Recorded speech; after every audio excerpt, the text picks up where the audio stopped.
Okay, what's your name? Gail Trone. G-A-I-L. Uh-huh. Do you have a middle name? Nope.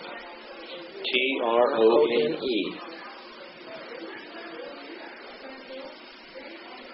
When were you born? 8/18/41.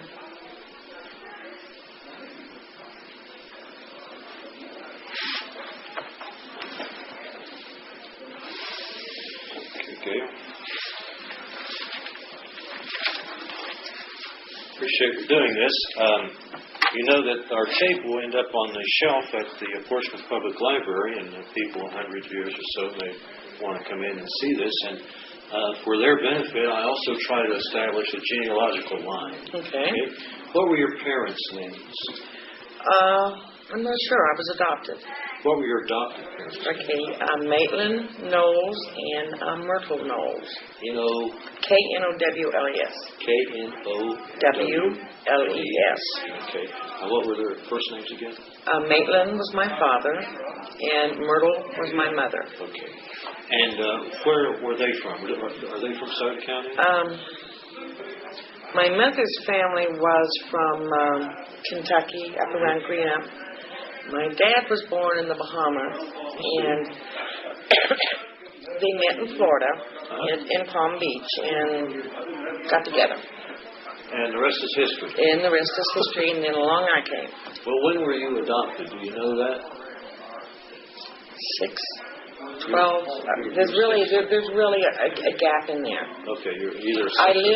I lived with them as their child for age 6, and then I was officially adopted at age 12, which came as quite a shock to me. I thought I already was adopted. Okay. Well, do we have to do this? Well, Gail, we have to tell you something. You have to get the paperwork caught up with all that. And where were you before the first 6 years of your life? I don't know. Okay. Now, are you married, single, divorced, wedded, separated, all the above? I am divorced. As of, what is today, the 11th? Yes. The 7th, I've been divorced 23 years. As of 3/15 on the 7th. 21? 23. Okay. And do you have any children? 3 dynamic, awesome kids. Okay. Well, we divorced that guy. What was his name? John. Okay. John Trone? Okay. Now, and so what happened to him? I have no clue. Okay. Do the kids know? But they're not telling you? Well, no, I'm not interested. The one good thing that we did do as we divorced, we agreed we really didn't like each other, but the kids were important. Right. And so the kids are very much in contact with their dad, and I'm sure if anything happens, he had a bypass about 4 years ago. They were really concerned, and Louisville, I think, Sean. What are their names? John Fitzgerald. He's a railroad engineer. He is married to Maria, and they had a little baby 18 months ago. What's the name of the baby? Ashley Marie. Where do they live? In Auburn, Indiana. Okay. Good. Then there is Marie, who is at this time at Mississippi working on her doctorate in marine biology. Wonderful. And Susie is... Is Marie married? Nope. Does she have any children? Nope. Okay, Oh, yes, she does. She has a skunk and 6 hedgehogs. Okay, very good. Yes, and what are their names? Anky and Bigfoot, Bloodfang, and the babies. Bloodfang, I guess. Yeah. And then you have another child. 26, Susie. She is currently working in Dayton as an interpreter in Japanese. Oh, wonderful, yeah. She taught in Tokyo for 2 years. She's getting ready to go back into China and learn Mandarin. Oh, wonderful. And then hopefully work for the State Department. Is she married? Nope. Okay, does she have children? Nope. Hedgehogs? No pets. Okay. Now, Gail, what is your present address? I live on 24th Street. Your address there? 1205. And that's in Portsmouth, Ohio. How much education do you have? I have a 4-year degree. A bachelor's degree? Bachelor's degree. In what? Criminal justice and social work. It's a double degree. Where did you get that degree? Ohio University. And are you employed now, retired? I am employed at Sada County Children's Services. Good. And I work primarily with teenagers. Okay, what do you do there? Are you a caseworker? Yeah. That we would title you? Okay. Now, you were in the service. I believe you were in the Marines. In the Marine Corps. Yes. Well, I don't want to mess with you. Did you join? I joined. When did you join? 1960. Okay.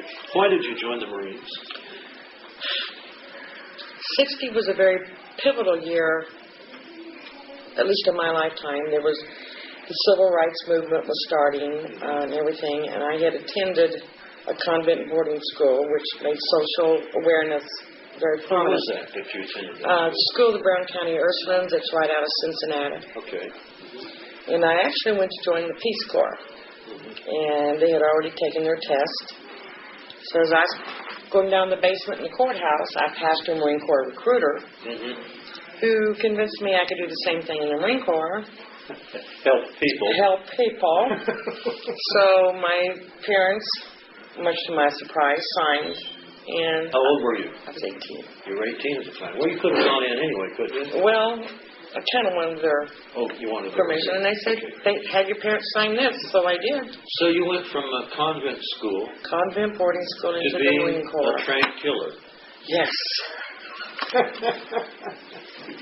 Now, in the Marines, where did you do your basic training? Paris Island. All right. Now, you were trained separately than the men. Oh, yes. Everything was separate then. At that time, even when you would qualify with rifles or you would learn to abandon ship, you were never, ever, ever permitted to do anything like that. The only thing women were in there at that time to do was to replace men at the time of war or combat. To replace them at the typewriter and stuff like that? Typewriter, car pulls, mechanics, shooting instructors, swimming, anything that they did that did not involve taking a life or going out into the trenches, we did. How long were you in the Marines? 2 years. And when were you discharged, the date? Oh, I don't remember the date. I don't even. I went from 60 to after 62. What was your rank when you were discharged? PFC, and I was good to have that. I was proud of it. Okay. I was once unofficially court-martialed for for destruction of government property. And what did you do? Have a wreck or something? No, I went to Mexico and a horse stepped on me and I got blood poisoning and I was the government property that was destroyed. Almost had my leg amputated. So you were court-martialed? Unofficially. They said unofficially. How do you get unofficially? I don't know. I was really upset. My leg was all bloated up and they said, "You're doing what?" Well, now listen. What was your MOS in the service? What did you do? Clerical. You're clerical. Okay. And how fast could you clerical? I got faster. Okay. I think I went in at 35 words and I ended up, because the faster you got in, got out, the more liberty you got. So. Oh, okay. Well, where were you stationed? San Diego. Was this during your whole period of time? I went from Paris Island to MCRD to San Diego. Okay. Now, were you married at that time? No. So you got liberty. And what does a young, unmarried woman Marine do when she's on liberty? Very little, because San Diego was also a show base. Show base. Yeah, that's where if anyone, because the draft was still in, if any movie stars or anyone was going to go into boot camp, they sent them in the MCRD. Oh. So we had to be extra special, be extra, even cool and skinny. Because that's, if there was going to be any movies or anything, there was 136 women and 10,000 men on that base. And coming straight from a convent boarding school, I'm going, wow.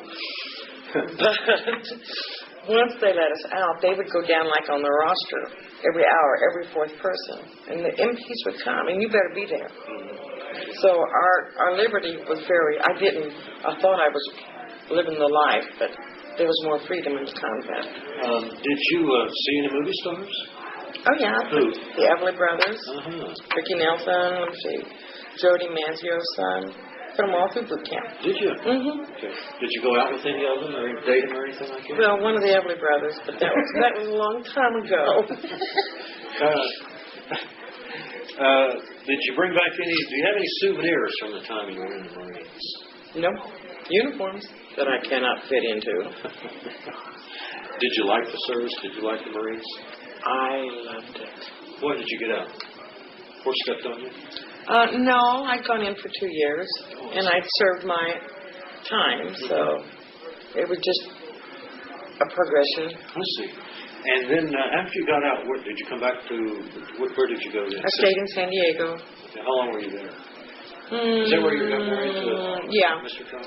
Maybe about 6 more months. No, I've been married twice. Okay. That was the first. No, John was the second one. Oh, okay. And the first one was from a guy from Indiana. Okay. His name was David Neely. Okay. Did you have children with him? Mm-hmm. That's the first child that you talked about, wasn't it? Okay. Now mention his name again. Your son. John Fitzgerald Trone. Trone. He's not. He was adopted. Oh, okay. I hear you. Now, do you? What's the best thing that ever happened to you in the Marines?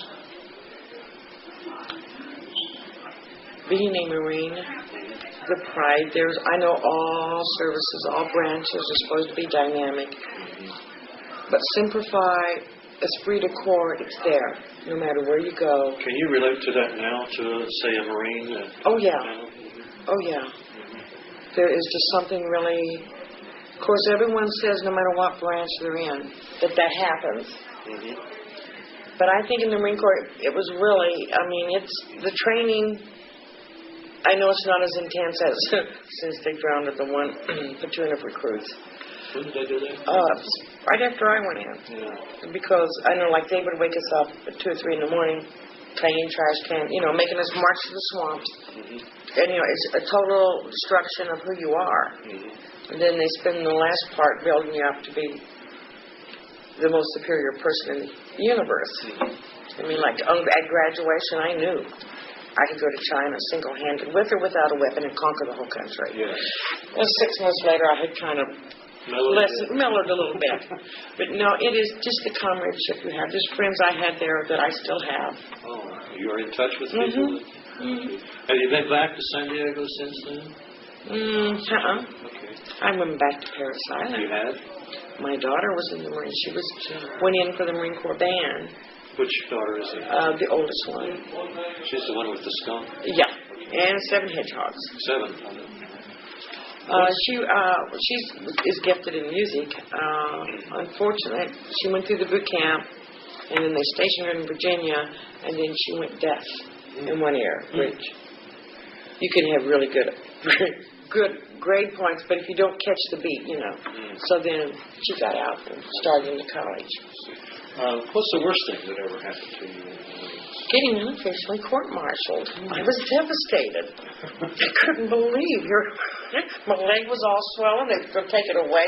Destroying government and property. It was devastating. I was government property. I'm a human. But at that time, I was government property. Did the military change you in any way? It lets you know never to limit yourself. Basically, you never get more than what you can do. You may not think you can, but what's your other choice? Do you have any tattoos you want to talk about? Nope. You're a Marine, you don't have a tattoo? And not one tattoo to my name. Now, Gail, is there anything you'd like to say to the people watching this maybe 100 years or so from now?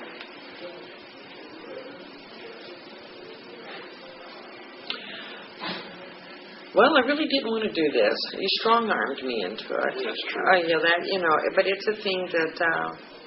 Didn't hurt you? Not much. A little. Well, it's a thing that I think our history must be kept. I didn't do active duty overseas, but the veterans that I meet here, because I am a social worker, just to hear them talk, they were just kids. They're older men now, and it's stories, not my story, but their stories of being just little kids. Kids, look, I've got on my caseload, 18 getting ready to, and they were fighting a war with their whole heart and their whole soul, and we can't forget. At least it happened again. Thank you very much. Appreciate it.